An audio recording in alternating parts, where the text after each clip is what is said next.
Work is increasingly flexible and decentralized.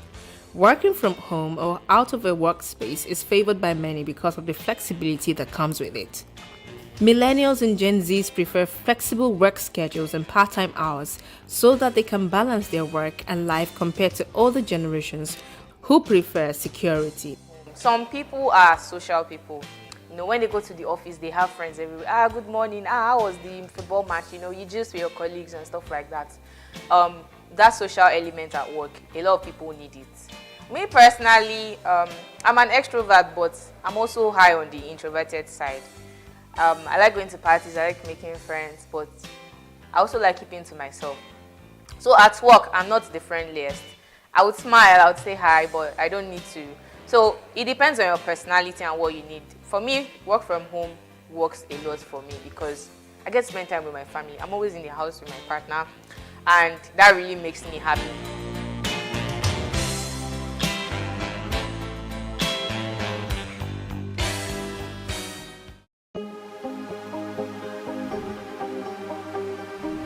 This is it for upcoming artists to blow in Nigeria.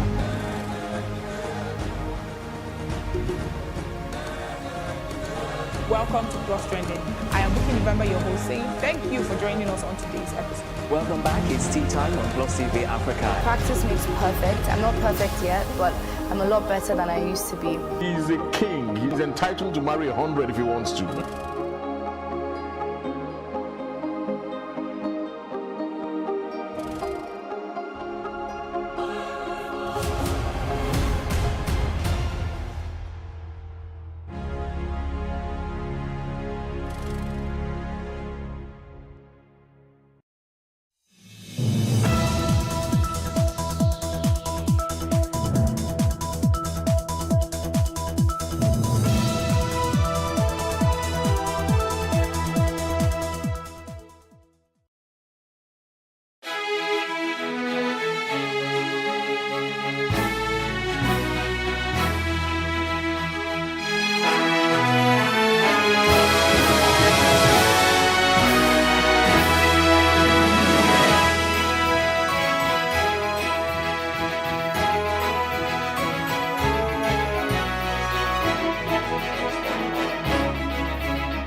Now, tonight, President Tinubu urges Nigerians not to make unfair profit because of economic situation.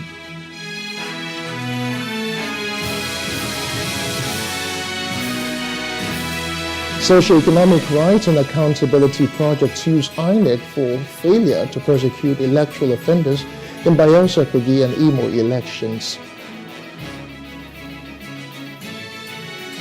Vatican Court convicts former Pope's advisor of financial crimes.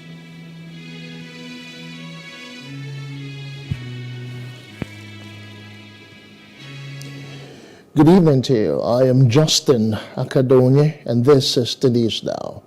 President Bola Tinubu has urged Nigerians not to exploit the country's current economic situation for abnormal profit. The president said this during an interview today. Prices of commodities and the cost of living have risen steadily since Tinubu announced the removal of petrol subsidy in May.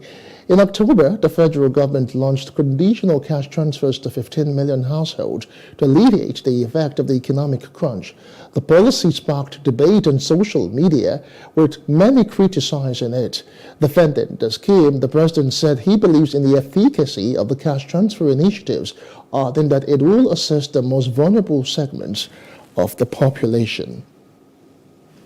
Meantime, the president has congratulated Nigerian-born professor of pharmaceutical nanoscience and top-flight researcher Ijoma Ochebu On her election as president of Wolfson College, one of the 31 colleges of the University of Cambridge, Professor Uche Igbo, renowned for her innovative work in nanoparticle drug delivery, is currently a professor of pharmaceutical nanoscience at the University College London, UCL.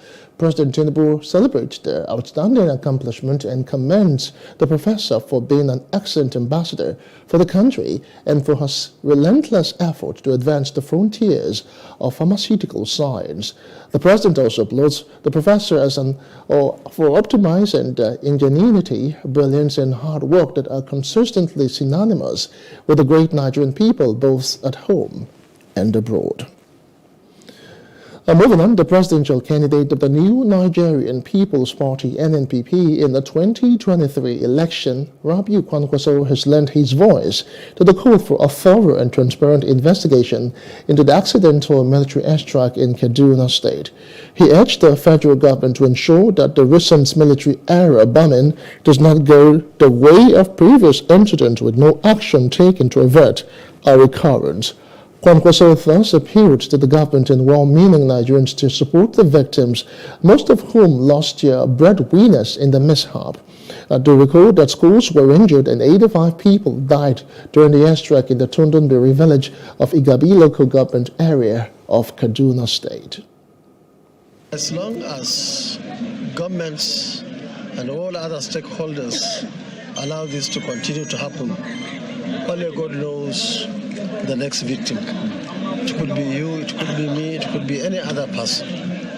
And that is why I very much support the issue of thorough investigation and of course punish all those who are found wanting in this particular situation. And I believe that government and all of us should keep our eyes and be our brothers and sisters keepers. These people are in their village. Little do they know that somebody will send bombs to destroy them, to kill them. And it could happen to anybody, anywhere in this country. And I'm happy that I came, I saw them, I was moved, I was shocked by what I have seen, especially the children, the women, and the old who were affected. The former chairman of the Independent National Electoral Commission, INEC, Professor Atahiru Jega, has called on Nigerians to put heads together and ensure the country is restructured before the 2027 general elections. He said power devolution to the subnationals was critical for the country to develop. He spoke on Saturday while delivering the convocation lecture at the Bauchi State University, Gado, on the theme, Safeguarding Nigeria's Future, Prioritizing Children's or Citizens' Welfare and Security Amid Challenges. I have a section in the paper where I have clearly delineated with statistics to show how lack of these values and orientation, how bad governance, and how lack of good leadership actually is pushing Nigeria towards becoming a failed state. As I have said, I don't believe Nigeria is a failed state, but I think, and we need to realize that Nigeria is a failing state. Nigeria is a failing state. And if we don't take care and we put it in jeopardy, we can't safeguard it, then the worst can happen, God forbid. So my argument is that between now and 2027, we need to pull our heads together, have a reasoned, rational, evidence-based process of restructuring the Nigerian Federation. Jega lamented that the high cost of governance must be addressed to safeguard Nigeria's future. He added that there is an urgent need to reduce power concentration at the federal level. And to my mind, the major thing we need to do is actually to deconcentrate power and the resources from the federal tier and spread them to the state and local governments. Even if all we do is to go back to the way in which power was distributed in the 1963 But I even think we should go beyond that, because we need to reduce the power of the federal government, because in fact that power of the federal government, in which whoever is elected president controls virtually all the resources, creates the reality, but more importantly the perception that those are used against one group vis-a-vis the other. The Social Economic Rights and Accountability Project, SERAP, has filed a lawsuit against the Independent National Electoral Commission, INEC, over the failure to arrest and prosecute suspected perpetrators of grave electoral offences in the recently concluded off-cycle governorship elections in Kogi, Imo, and Bayelsa State. In a suit filed last Friday at the Federal High Court in Abuja, SERAP is seeking an order of mandamus to direct and compel INEC to probe the allegations of electoral offences, including electoral violence, in the off-cycle governorship polls. The organization is also seeking an order of mandamus to compel INEC to promptly and effectively prosecute suspected perpetrators of these grave electoral offences and bring to justice anyone who sponsored, aided and abetted them. SERAP is also seeking another order of mandamus to compel INEC to disclose spending details on the off-cycle. West have expressed their worries over the political turmoil in Kano following the outcome of the governorship election in that state. At the meeting held at the Palace of the Sarkin Hausa in Abeokuta, the Ogun State capital, the leaders cautioned political leaders against setting the country on fire, describing their development in Kano as unacceptable. Addressing journalists after the meeting, they called on the political leaders and actors in Kano and Nigeria in general to find amicable resolution to the impasse as tensions are high. We are appealing to our esteemed leaders to use their knowledge and political wisdom in dealing with Kano problem so as to avoid violence and mayhem. Not only that, the Kano problem might easily spread to other parts of the country, as it happened during the ill-fated President Shagari era, where the problem emanates from vindicating democracy in the West and Southwest. As such, with due regard to saving the people, their lives and properties, we hope the elders and leaders will apply. Straight now to Rivers State, where 9 commissioners out of 19 appointed into the cabinet of Governor Siminalayi Fubara of Rivers State have resigned their offices. The gale of resignations had hit the State Executive Council following the political crisis between the governor of the state and his predecessor, the Minister of the Federal Capital Territory, Nyesom Wike. As at the time of this report, 9 of the commissioners who were brought and are reportedly sticking to Wike left their offices in a shocking turn of events. They include Attorney General and Commissioner for Justice Professor Zaccheaus Adango, SAN, among others.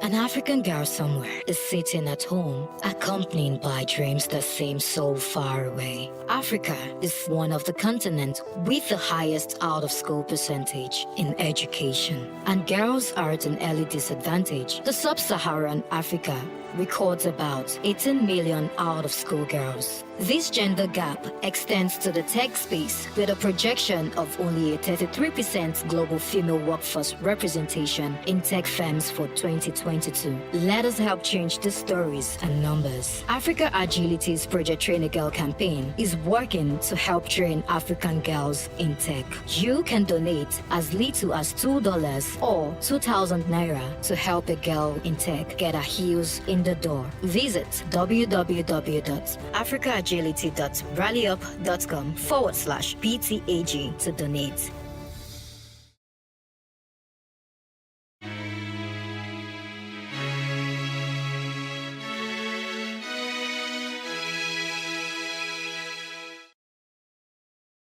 The Ijaw Youth Council, IYC, has warned those allegedly hatching the plot to impeach the Rivers State Governor, Siminalayi Fubara, to halt the legal process or face the consequences of their actions. The IYC President, Dr. Theophilus Alayi, urged members of the Rivers State House of Assembly to be rational in their quest to carry out their legislative duties. Alayi also urged President Bola Tinubu to, as a matter of urgency, intervene and return peace to the warring factions of the State House of Assembly. Taking mandates through the back door, if it works in other states, it can never work here in Rivers State. We don't want Rivers State to engulf into crisis because Rivers State is too important to the Ijaw nation and the Ijaw people. And we won't permit, we won't allow any person, any group of persons put Rivers State into crisis. So we won't allow that to happen. Those persons that will want to go and carry out that kangaroo impeachment or notice of impeachment. We have over 30 million Ijaw youth to contend with first before we will allow that to happen. And that is our position. We won't allow backyard kangaroo impeachment to have its way. If people respect or do not respect court orders, if it doesn't work in other states, here in Rivers State, that will not fly. While expressing deep concern over the incident in the state, Alayi spoke on the development of the Ijaw youth through capacity building programs and vocational skills. If true federalism is being practiced, I don't think we will be asking federal government any question. We will bring back the entire fight to our people at the doorstep. And that is why you see that we are still maintaining our stand. That we want resource control. But what we have to say is that our youth are our priority. The youth in every society is the strength of that society. And as a president, under my watch, we want to see how our youth are meaningfully engaged in terms of gaining meaningful jobs in IOCs, in government parastatals. We want our youth to have the educational qualification. That means we will be looking for more scholarship opportunities for them.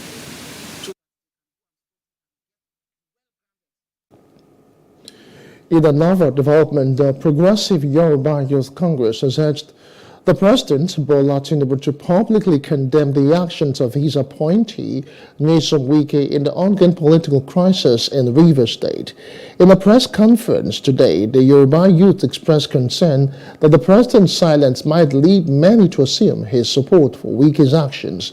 The group said President Tinubu should openly denounce the assault on democracy in Rivers State and direct all government institutions to act in accordance with the law. It also called on the 27 lawmakers who were affected to reconsider their actions. President Tinubu should call Nyesom Wike to order by insisting that he focuses on his current assignment as the Minister of FCT, a role that he has neglected while focusing on being the puppet master of Rivers State. We call on the 27 former Rivers State House of Assembly members to seek no proper legal guidance on the choices available to them going forward, since it appears they are not beneficiaries of sound legal counsel based on their past and ongoing actions. Away from all of that, in other news now, the Ondo State government has denied that the acting governor, Lucky Aiyedatiwa, froze the account of the local government. The reaction came after some officials of the local council said that the memo from Aiyedatiwa had informed them of the freezing of the account. The acting governor had received knocks from various quarters over the purported freezing of the council account, which they described as unconstitutional. But the State Commissioner for Information, Bamidele Ademola Olateju, described the reported freezing of the accounts as false. And now to Osun State, where the governor, Senator Ademola Adeleke, has resumed work after a month's vacation abroad. The governor immediately embarked on an inspection of ongoing dualization of Old Garage, Okefia, Lameko Road, among others in Osogbo, the state capital. During the inspection, the governor said he was back to duty to ensure speedy delivery of the road project and other infrastructures. Elsewhere in the state capital, Adeleke also commissioned the Osun Health Insurance Agency building at the state government secretariat. Today, we are commissioning another inherited project to house a very successful state agency, the OHIS. From this new edifice, our administration will continue its drive towards expanded health coverage and access. The health insurance office complex is to create a conducive environment for the administration of health insurance policies for a better health for Osun citizens. To also cushion the unpleasant economic situation, we get to the importance of health insurance and intend to reduce or even eliminate out-of-pocket payment for treatment in the hospitals. That is the reason for making it compulsory for all political office holders to enroll in the Osun Health Insurance scheme, in addition to civil servants that are also compulsory enrolled. Once the staff are comfortable, one they don't have to struggle for space, of course it will increase their output to the enrollees. Now anybody that comes here will have a free place to do whatever they want to do. All the directorates has been compartmentalized. We have the different directorates, we have their offices, so they will work efficiently. And now to Taraba State, where the governor, Agbo Kefas, has presented a budget estimate of over 311 billion to the House of Assembly for the 2024 fiscal year.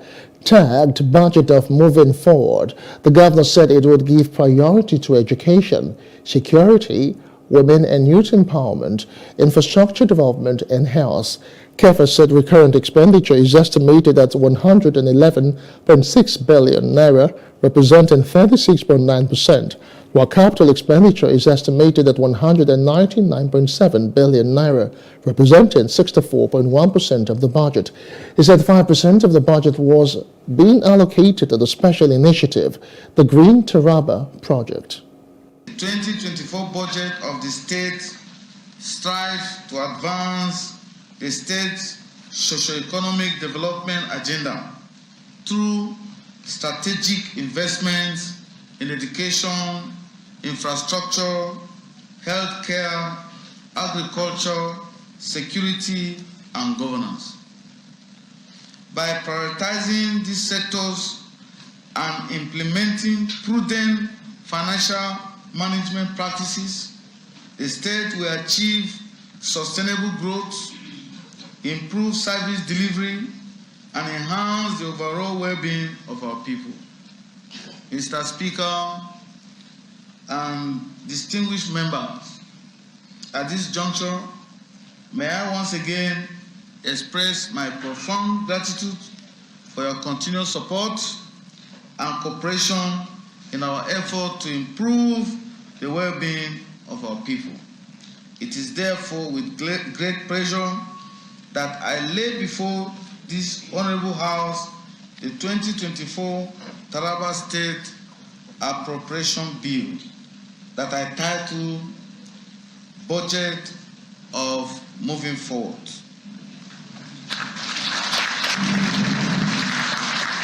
To the tune of 311 billion 388 million 525,661 naira 96 kobo. In our talking health matters, the Nigeria Center for Disease Control and Prevention has confirmed the outbreak of the dengue virus or fever in Sokoto State. In a statement signed by the NCDC Director General, Ifedayo Adetifa, It disclosed that so far, after its detection in November, records showed that 71 suspected cases, 13 confirmed ones, and 0 deaths have been recorded in the state from 3 local government areas, namely Sokoto South, representing about 60 cases, Wamako with 3 cases, and Dange Shuni with 1 case. Dengue fever is a viral infection caused by the dengue virus and transmitted to humans through infected mosquitoes bite. Human-to-human transmission of the virus has not been established. The symptoms of the fever may include high fever, severe headache, pain behind the eyes, muscle and joint pains, nausea, vomiting, swollen glands, and rash. Now, if people do not take care of the environment, it will fight back in different forms, hence the need for all hands to be on deck to protect it. This advice came up during a clean-up exercise at the Alpha Beach area in Lagos.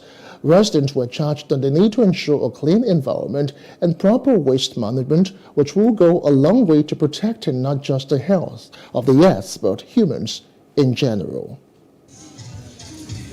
Trash left on the beach is not just unattractive. It can wash back into the water and create safety hazards for visitors and aquatic life. From oceans to lakes to rivers, organizing a beach cleanup is a wonderful way to do good while also enjoying the beauty of the ocean. So, for these volunteers, the assignment is simple. If they clean up the beach, they are preserving the aquatic life and also the future generations. Nigeria is estimated to generate about 2.5 million tons of plastic waste annually.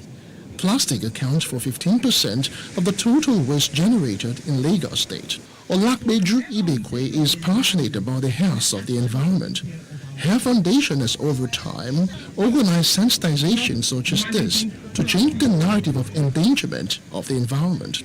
Ibekwe speaks on the dangers of plastic pollution as she hints that this cleanup is holding simultaneously across 27 other states. We live at a time that it's getting increasingly scary, that if we do not take care of the environment, it's going to fight back. And this is in different forms. Today we're at Alpha Beach, and we've been reliably informed that just some time ago there was an ocean surge that really made residents to flee this area. This has been ongoing for a while. It is time for everyone to be intentional about protecting the environment. So what you are doing whenever you throw plastic away carelessly or do not manage plastic properly is that you are creating a hazard that can live well beyond your time. That is why it is important for us to manage our plastic properly. For the state government, effective collaboration with relevant stakeholders is a sure way to go to sustaining the environment. Other stakeholders are unanimous that cleaning up of the environment, including the beaches, should be domesticated so it will not be an occasional habit. We know the challenges we have with our environment, waste management issues, pollution issues, and the likes. Abuses, contraventions that has really put the entire society or environment in a big mess. So we cannot but collaborate from the Ministry of Environment. We cannot but collaborate with responsible agencies and bodies that are willing to come up with initiatives that help us, set the damages on the reverse. I think we need to make it cultural. We need to make it a habit. First, to stop littering the environment with all kinds of refuse, and make it a point of duty to clean, to join the cleaning. Not only when we have special events and activity like this, but periodically, because it's in the interest of everyone.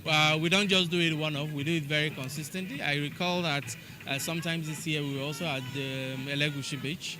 And we had that very event, which was also very colorful, and we also cleaned up that beach. And this is one of so many of the auditions that is happening. Again, if you want to look into the entire global environmental impact or the importance across, the SDG goals. This is one of the importance is keeping our environment very clean. Through this regular cleanup exercise at the beach, Olakpeju and her foundation has succeeded in reducing poverty and producing an alternative source of income for the women and the youths involved by picking up and selling plastic wastes. Justin Akadoni, Plastic News, Lagos. The Arewa Youth Consultative Forum, AYCF, has described the role of the media as critical in nation building, societal growth and development of any democracy. The President General of the forum, Yerima Shetima, stated this when the leadership of the correspondent chapel of the Nigerian Union of Journalists, Kaduna State Chapter, paid him a courtesy visit at the forum headquarters. But the media, of course, played a major role and give us an opening, encouragement from the dark days to where we are today, even though it's not yet Uhuru. But we hope someday we will get there, because this is not what we envisage. This is not the kind of democracy we'll expect. This is not the kind of democracy we'll make sacrifice for to go through all troubles we went in the last 2 decades. For just society, where justice, equity, and fairness to all Nigerians. That has always been my belief, that we cannot have peace where there is no justice and equity for all. And I'm one of those who also believe, or share with those who believe also, that no citizen of this country should be treated as a second-class citizen. All of us must be seen to be equal in this project, Nigeria. This is not the kind of democracy we wishes, or we prayed for, or we sacrificed for, or we fought for. No. Shetima explained that since the return of democracy in 1999, promises are rarely fulfilled, stressing that much is expected from President Bola Ahmed Tinubu as Nigerians are passing through difficult times. Pushing until we have a society where all of us will be free from all these maladministrations of previous successive government and present ones. Because we cannot also be said to say that this is exactly what we wanted. Some of us felt that this government would have done better than the previous ones. But I realized from 1999 to date, we've always been put at the back. Obasanjo came in 1999, some of us felt that the struggle is over. At least now we have democracy. We didn't know that democracy means a lot. But we are still giving benefit of doubt, believing that there is no reason to begin to preempt what is likely to happen. We'll analyze the government, we'll look properly, then we'll make our position very clear. And at that point, is either we're going to be part, or we will be part of those who resist any unpopular policy made by this government as deliberate attempt to undermine Nigerians. We are likely to do that in the nearest future. Effective communication has been identified as key to drive a positive change in Nigeria and make an impact in the digital space. This message was driven home by speakers on day 2 of the Young African Leadership Initiative Ignite Conference, an initiative of the American government which was held in Lagos. Plus TV News correspondent Love Ikuku Oyedokun was there and now reports. It's been 2 days of knowledge re-engineering and reawakening of VGOs to what they can achieve in the digital space through appropriate communication. Themed Empowering Tomorrow's Africa, Leading Change in Our Digital World, speaker after speaker harped on the need for the youth to make their voice heard in the digital space, but wisely, profitably. Communication is the bridge that connects us all. In our country, as vibrant and diverse as Nigeria, effective communication becomes even more essential. And so we must learn to communicate not just within our own circles. We must be intentional about communication. We must learn to communicate across different tribes, different ethnicities, and backgrounds. The session was interactive as participants contributed to discussions. Olufumi Olaoshu is the state coordinator for Young African Leaders Initiative Yali Network, Lagos State. She highlights more on the theme for the conference. People who have gone through the program come up with different initiatives, establish certain impacts innovations, so to say, that have really brought about change. And that's why we're even having this Ignite conference. This theme this year specifically focuses on the digital world, because now we're saying that we want young people to think innovation, to think how they can come up with activities, not just activities, initiatives that can birth change in their communities. You know, we always say something, the government should do this, the government should do that, the government, but we're trying to say that you don't need to wait for the government, because why? We are all the government, and we can bring about change in our community. I always tell myself that if our parents failed us, we shouldn't fail the coming generation.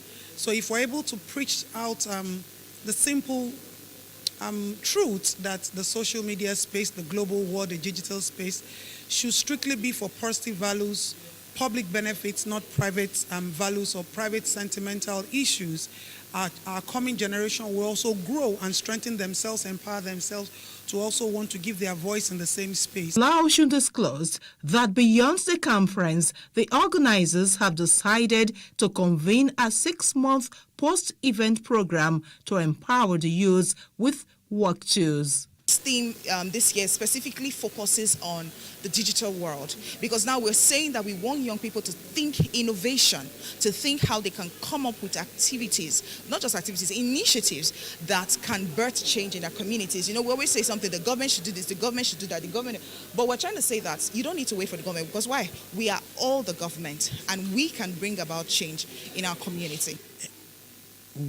A word we like to use, empowerment, but for me, what it simply means is to give them that ability to be able to take on all the challenges that each situation presents. Now let's take the digital world, the digital situation. The youth need to be educated, like I mentioned in my brief remarks. They need to be educated in areas concerning IT. The Young African Leadership Initiative, YALI, was set up in 2010 as an initiative of the U.S. Department of State during the administration of former President Barack Obama. The program is aimed at educating and networking young African leaders regionally. Till date, the program has more than 640,000 members where young African leaders can learn how to effect change around important issues in their communities and improve their leadership skills through tailor-made online content. Love Ikuku Oyedoku, Plus TV News. It was a celebration of a life well spent as late Salimot Olaleye Elizabeth Onosonya, mother of the former Chief Executive Officer of First Bank of Nigeria, Dr. Olabisi Onosonya, was laid to rest.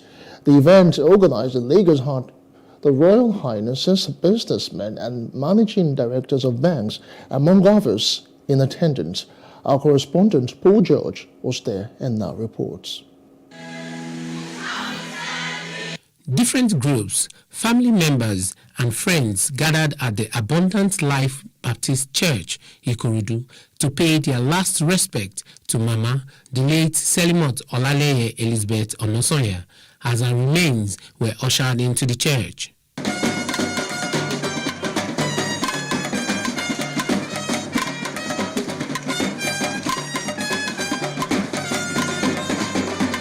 The pastor gave words of exhortation and prayers. Jesus knew her. God knew her. She wasn't a church goer.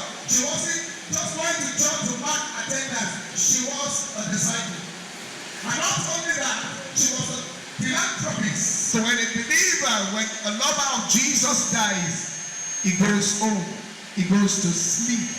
He goes to rest. At the reception, class of 1978 of the Eko Boys High School, where the deceased son, Chief Dr. Olabisi Onosonya, attended, were visibly represented. There were mixed feelings for the children, family, and guests as glowing tributes poured in. The first son, Dr. Olabisi Onosonya, eulogized his late mother, speaking volumes of her selflessness and indelible mark she left. She was the most humble person I've ever met in my life. a very dedicated woman, a very pious woman. Every moment that I spent with her was a moment to remember. And I learned a lot from her. Her native intelligence was second to none. And she brought us up to be pious and dedicated, to be God-fearing, and to respect every other person that comes around us. She was a great woman, a very hardworking woman, and I will miss her. Dr. Onosanya said he would not think twice to have her as a mother all over again if reincarnation is possible. His wife, Helen, recounted the numerous encounters with Mama and how she treated them with love. There's no doubt about that. She's the greatest mom that ever lived, and I still have not recovered from the shock of her death, even though we were prepared for that death. May her soul rest in peace. She was a wonderful mother. She cooks the kokore for us, so she takes care of us. She's good with everybody, even in our area. They call her Mama Ijebu. Mama Ijebu is an awesome woman. When her mother was alive, she used to personally cook for her mother, her mom. She will ground pepper, Ijebu, a kokore, she will do it for the mother. Yes, so of course now, why not? And the son too is very good. Wonderful, he raised the children very well. So I love him, I love Mama, I love everything about Mama.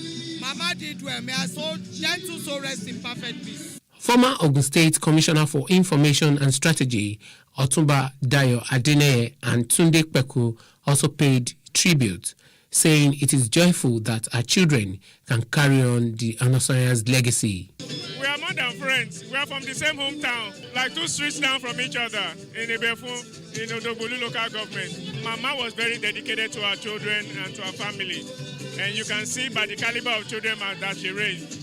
And you can also see by the kind of caliber of people that are here from all over Ijebu, from all over Ogun State, all over Nigeria. So we pray that God will grant her eternal life.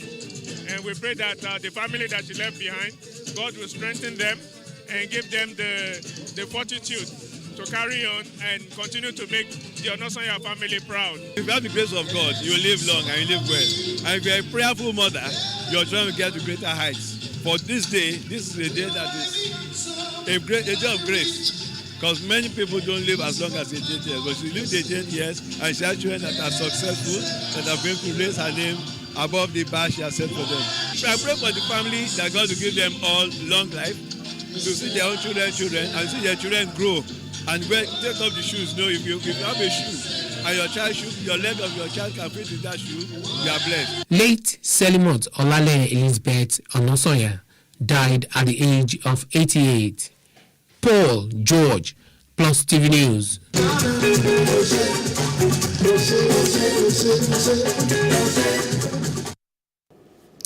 A cooperative organization, Universal Learn Direct Academia, ULDA, in partnership with DEMS Enterprises Limited, have invited all cooperators both in London and in Lagos, Nigeria, to take delivery of the first 8 semi-detached terrace bungalow apartments at the Bluestone Garden City. The handing over of the keys to the apartments took place at the ULDA cooperatives inside the Bluestone Garden City along Mowe Ofala Road in Ogun State. Our correspondent Paul George reports. These men and women at the site have come together to help solve one of the common problems of humanity, shelter. On this massive land, they have planned to build 185 affordable housing units along with their partners. The president of ULDA, Lagos and Global, Engineer Olawumi Gaspar, explained why the initiative is important. London branch managing director of the organization, Kola Aregbe, reassured the cooperators of their commitment in completing the project. We decided to form a cooperative society, and knowing fully well that that's the best way that we can pool funds. Is a success story. Our cooperators can come over to see what it looks like. But I can assure our cooperators that we're all partners, we're all working together. It will be available at a very, very reasonable price, better than the market price. In the next 2 years, we will have delivered fully 185 units. We've come to first inspect the work that's gone on so far, in this estate, which is basically owned by a number of members of a cooperative. In addition to actually providing shelter, the people involved in the actual construction are those that have gone through the tutelage and training by our construction arm. The investor and financier of most of the housing projects, Omolara Hassan, is excited at the level of work done so far. Meanwhile, the financial secretary of the cooperators, Antonia Eke, said there is a window of opportunity for people to be beneficiaries as it will be reopened after the completion of the project. I know about ULDA from UK, and we decided to partner with them. Although they own the land, but we did the funding to build the properties. As you can see, we did this within, I think, around 6 months, 6 to 8 months. I am very, very satisfied because I can see that all the money that we put out there to help build the property, they put the money into good use. Window presently for admitting new members into the cooperative has been closed for a while. There will be, of course, opening of the windows for new people, but for now, we are just want to satisfy those that have invested their confidence on us. Our phone numbers is on our website www.ordercorp.org. Can reach us every information you need to get across to us. Members witnessed the handing over of the keys to one of the apartments to the beneficiaries. Paul George, Plus TV News.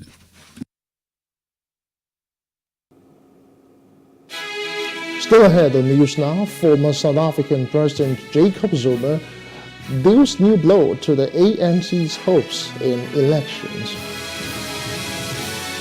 The details when we return to join us again.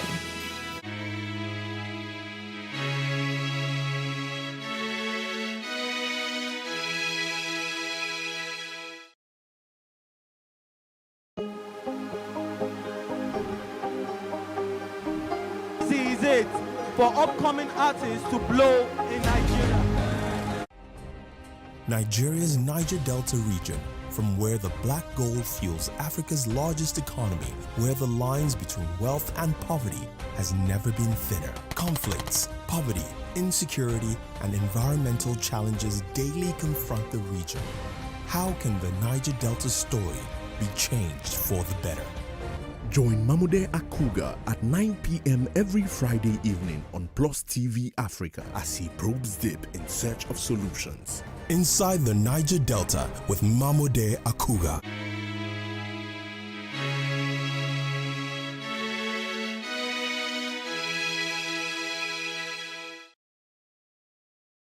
Welcome back to other parts of the continent. Now, the International Organization for Migration, IOM, says more than 60 migrants have drowned in a shipwreck off Libya. This is another chapter in the unrelenting toll in the Mediterranean Sea as people in Africa flee famine, conflict, and other upheavals for distant shores. In a post on the social platform X, IOM said that women and children were among the 61 migrants who died. The Libyan government did not immediately comment on the agency's report. The agency said the boat had set out from the Libyan city of Zuara with about 86 people citing survivors of the shipwreck. It was unclear exactly when it began its voyage. Now, Chad has held a referendum on a new constitution that looks unlikely to mend deep divisions between the junta and opposition groups that have fueled a political and security crisis in one of the world's poorest countries. The military authorities have called the vote as a vital stepping stone to elections next year, a long-promised return to democratic rule after they seized power in 2021 when President Idris Deby was killed on the battlefield during a conflict with insurgents. The proposed constitution would establish autonomous communities with local assemblies and councils of traditional chiefdoms, among other the changes, but some of the political opposition and rebel groups have called for a no vote or said they will boycott the poll. They question the independence of the Election Commission and reject the new constitution for not engaging with their wishes, including for federalization. And now to South Africa, where the former President Jacob Zuma has driven a new split in the ruling African National Congress, ANC, calling for a boycott of the party in the landmark 2024 election. Driven out of office in 2018 over corruption accusations, but retaining significant influence, the 81-year-old Zuma launched an angry new attack on his successor, President Cyril Ramaphosa. The ANC, which has ruled the country since Nelson Mandela led it a victory in the first post-apartheid election in 1994, has lost or expelled several top members in recent months, with South Africa ailing from daily power cuts, repeated corruption scandals, rising crime figures, and a somnolent economy. Polls say the ANC could score less than 50% of the vote for the first time in the anniversary election next year. Calling members of the ANC to vote for MK. That's what I'm calling for. I'm not going to vote for the ANC. I'm going to vote for MK, so that we have a majority to change this country. And that's to the ANC from the mess in which it has been put. That's what it is. Clear. It's as clear as anything. Among the reasons why I've taken this decision was I realized this is not the country I fought for. And you to see a South Africa that our ancestors envisaged. And outside Africa now, a Vatican court has sentenced a once powerful Italian cardinal to 5 years and 6 months in jail for financial crimes at the end of a historic trial. Angelo Becciu, who is 75, a former advisor to Pope Francis, who was once considered a papal contender himself, was the most senior clergyman in the Catholic Church to face a Vatican criminal court. That he and 9 other defendants, including financiers, lawyers, and ex-Vatican employees, were on trial for accusations of financial crimes focused on an opaque London property deal. Court President Giuseppe Pignatan read out the verdict, with Becciu accused of embezzlement, abuse of office, and witness tampering. Now, Becciu had always strongly protested his innocence, denouncing the accusations against him as totally unfounded and insisting he never took a cent.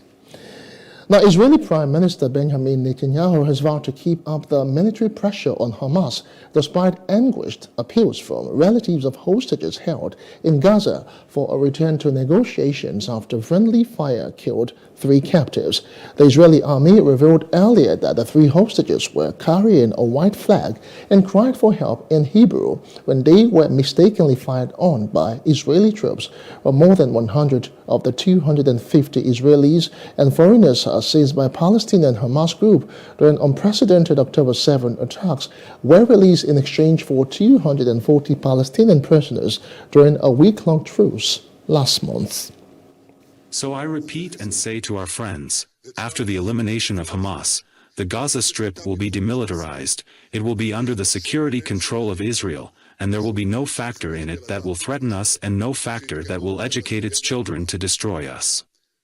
When I was informed about the terrible tragedy, it shocked me. Alone, Samar and Yotam survived the inferno for 70 days. They were just a step away from freedom. They really touched redemption, and that's when the disaster happened. It broke my heart. It broke the whole nation's heart. Our hearts go out to the families in their time of heavy grief. Since yesterday's tragedy, I have been haunted by one thought: what would have happened if only something had been different? I'm sure this thought is shared by all of you. We were so close to hugging them now. But unfortunately, time cannot be turned back. With all the deep sorrow, I want to clarify, the military pressure is necessary both for the return of the kidnapped and for achieving victory over our enemies. Without the military pressure, we would not have been able to produce an outline that resulted in the release of 110 hostages, and only the continuation of the military pressure will bring about the release of all our hostages. The guidance I give to the negotiations team is based on this pressure, and without it we have nothing. The Serbians have headed to the polls in elections that will likely see populist President Aleksandar Vucic's ruling party extend its role as a strongman promised stability and vowed to curb inflation after months of protest. Even though Vucic will not be on the ballot in Sunday's parliamentary and local elections, the contest will nevertheless be largely seen as a referendum on his government.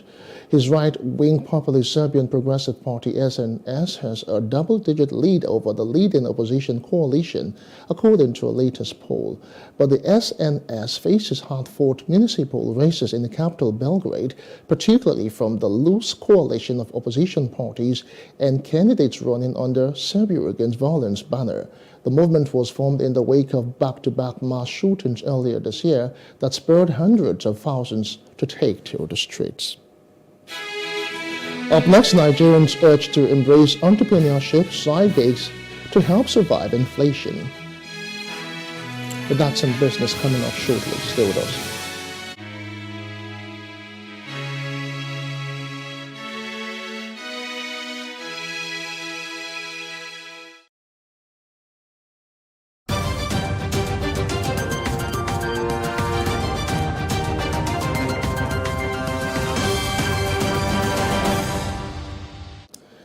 In business reports now, at a time when youth unemployment is high and residents are battling with galloping inflation, Nigerians have been advised to explore side gigs and entrepreneurship. This advice was given by a serial entrepreneur and former presidential candidate of the Accord Party and founder of Unique Foundation, Professor Christopher Imomalen, during an exclusive chat with Plus TV News. Imomalen believes that having just a single stream of income cannot sustain Nigerians, especially since the removal of the fuel subsidy removal. It's a necessary development. You know why? Entrepreneurs of today must know that things are hard. One, it's either you increase salary very well so that those staffs you have are well paid, or you give them a way to enable them also have side gigs. You must. If you don't do that, believe me, you have staff stealing from what they are doing. One of the major reasons why there is high level of theft, compromise, disloyalty at workplace today is because of economic hardship. People are trying to survive. So they are tempted. Even the Bible says that I will not allow a saint to go through trials too long so that he will not put his hand in iniquity.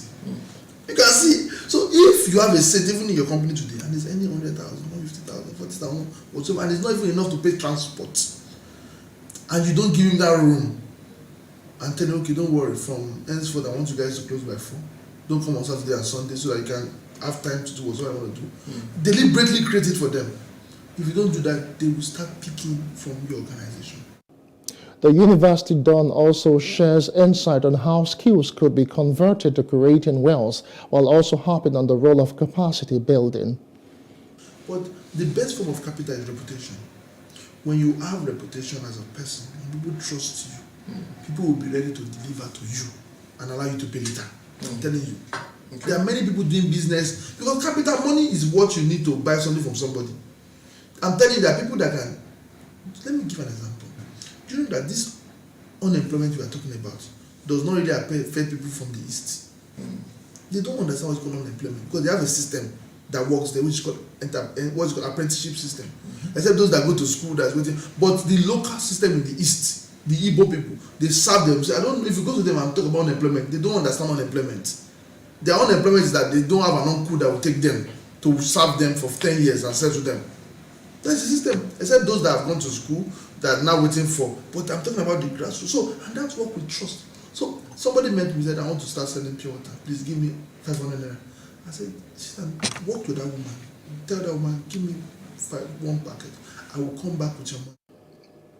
And that's as much as we have time on the news for tonight. Just before we go, the main news again.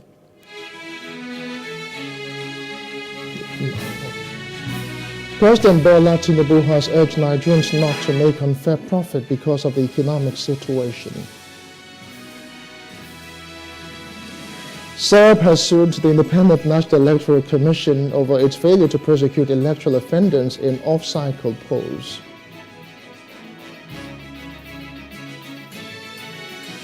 And the Vatican Court has convicted former Pope's advisor of financial crimes.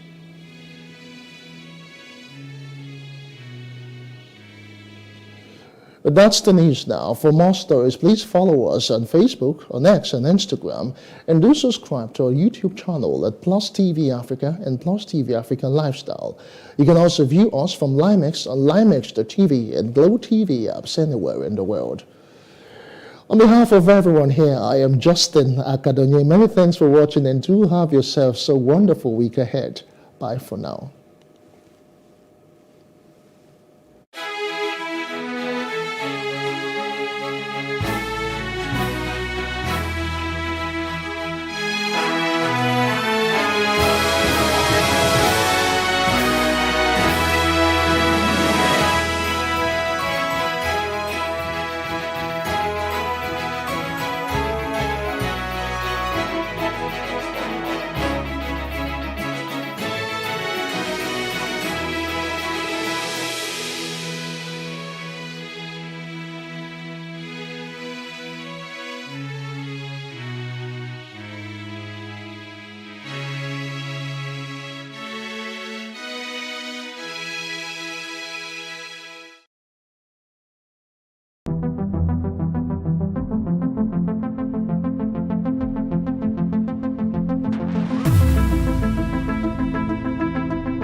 Welcome to Plus Event, your #1 diary show that brings you the best and biggest events to your screen. I am Uyime Elijah, and on today's show we have 3 interesting events that you would absolutely enjoy.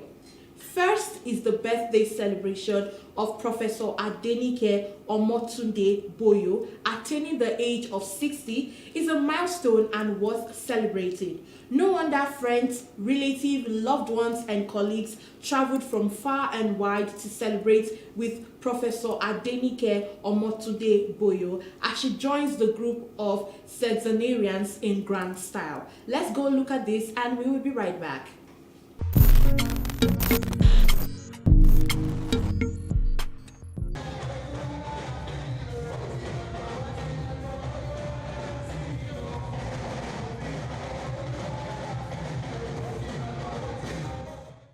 It was a celebration of an icon, academic, a visionary, mentor, beloved mother and a wife, Professor Adenike Omotunde Boyo. All roads led to the Nashville School Hall where the 60th birthday celebration kicks off with a special Thanksgiving service.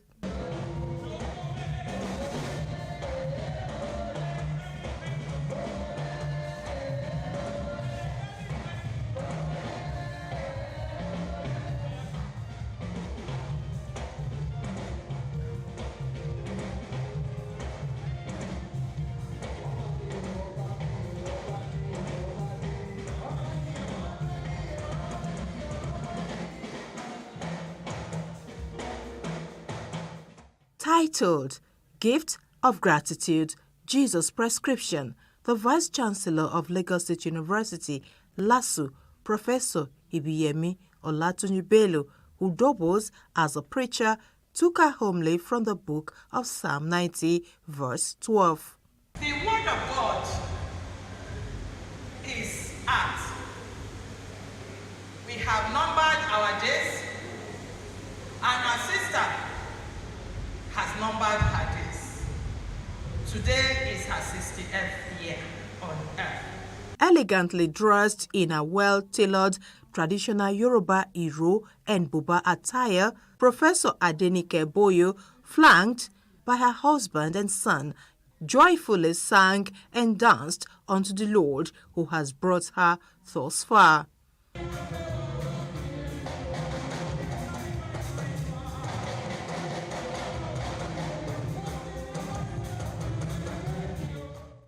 It was indeed a day of honor, tributes, and accolades. I feel so great. I just want to thank God for the opportunity He has given me to still live.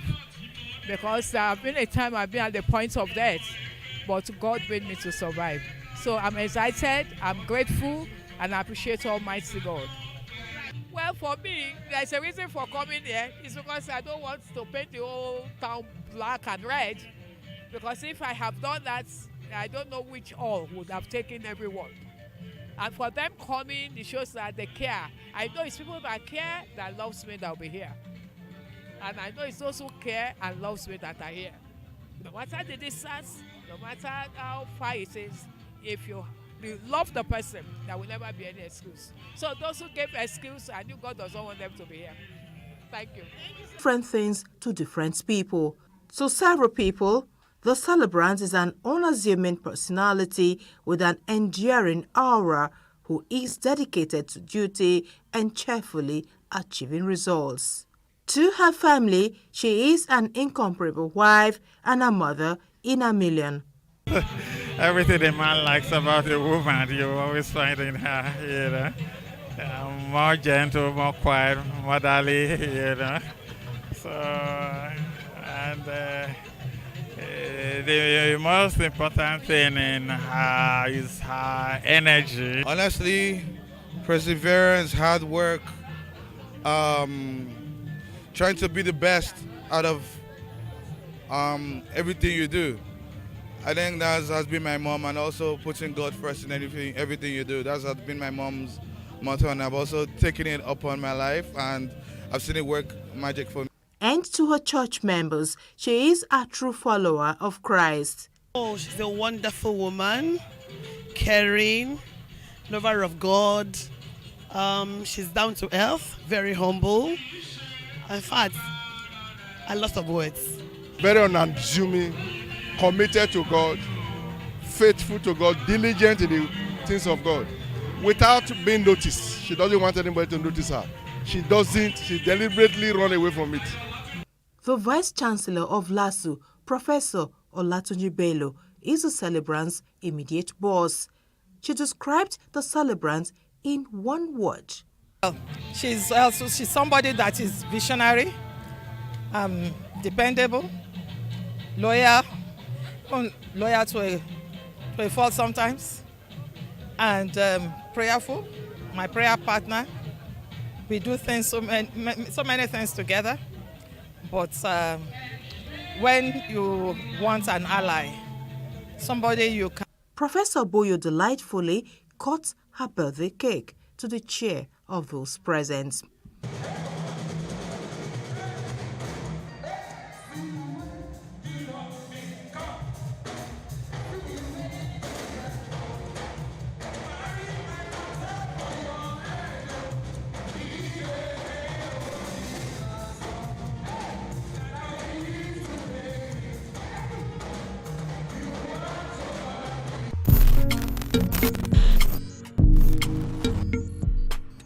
The next event is on a house party. Royal Root organized an open house party to celebrate the spirit of Christmas. It was a day of fun, music and dance. There was also a lot of food, drinks and games. People trooped in from far and wide to have fun. Let's go see this. We'll be right back.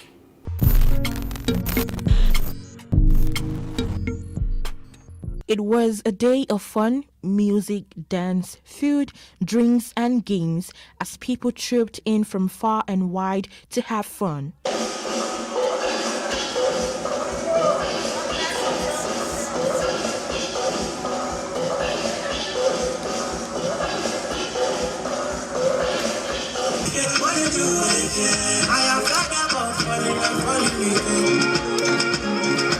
I gotta say, a lot of things come to play.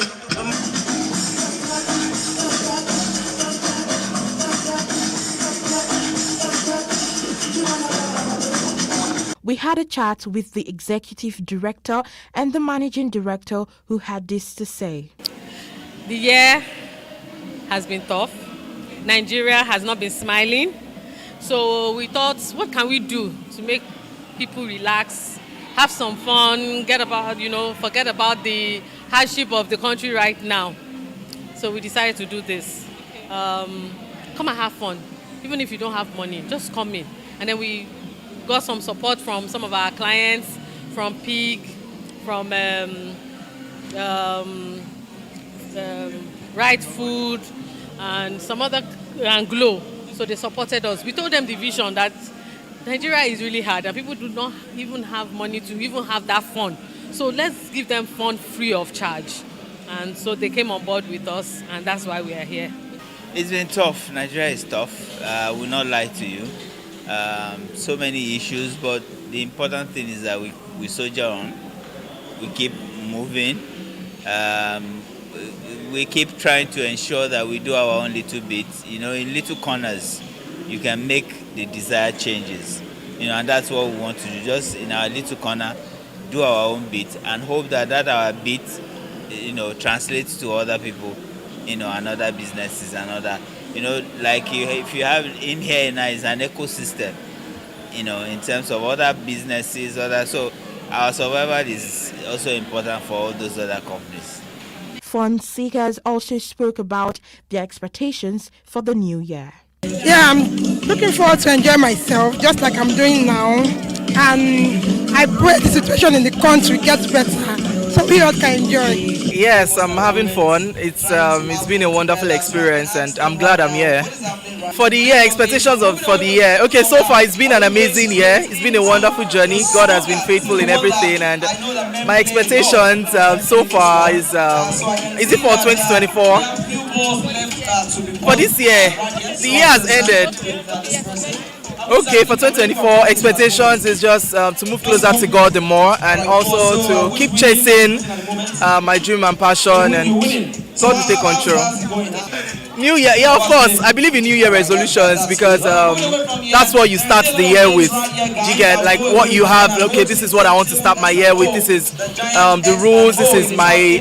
It's more like a focused aim at something. You get. So yes, I believe in it. Fun and meet and greet. Lots of fun and freebies, of course. I mean, great news. I don't do New Year resolutions. I don't. They're not realistic. It's a good thing to be here. It's an amazing thing. Royal Roots. It's amazing open house party. It's at least a way to end the year. Yes, it's amazing. It's amazing. I don't have any expectations. I'm just here to vibe. Just vibe and be free. That's just it. Well, expectations. I've had a lot of expectations from the beginning of the year. We usually have expectations, but. I would just say, just leave everything and just flow with it. Just flow with it. Do we still have New Year resolutions these days?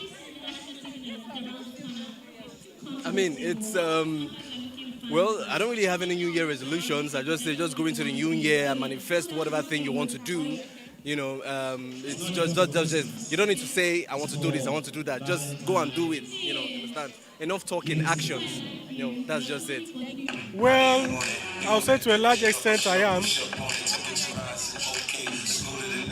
Well, like the stacked, dirty party. So I'm expecting something very dirty.